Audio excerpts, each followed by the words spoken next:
claim, because the Soviet Union collapsed, that communism is dead. Do these idiots know what communism is? Do they think that a system run by a thug who kills his fellow revolutionaries is communism? Scheiß coffee.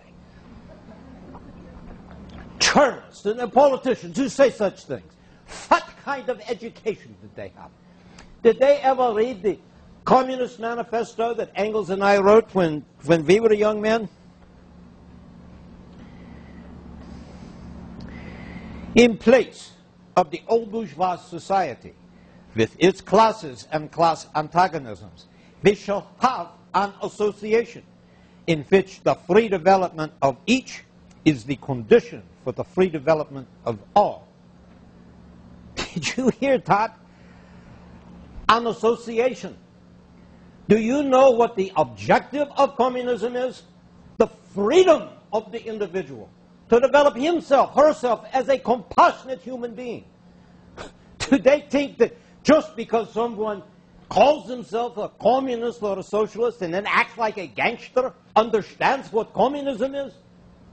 To kill those that disagree with you. Is that the communism that I gave my life for? That monster in Russia who grabbed all the power for himself and insisted upon interpreting my ideas like a religious fanatic when he was lighting his old comrades up against the wall in front of firing squads, did he allow his citizens to read the letter that I wrote to the New York Tribune in which I said that capital punishment cannot be justified in any society calling itself civilized? Communism is not supposed to reproduce the stupidities of capitalism.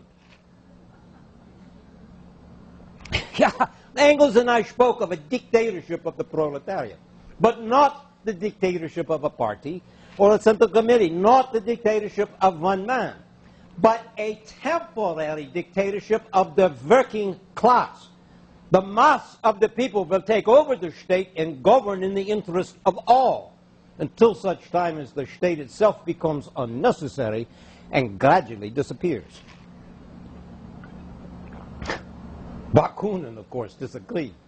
He said that any state, even a worker state, if it had army, police, prisons, will become a tyranny. Bakunin loved to argue with me.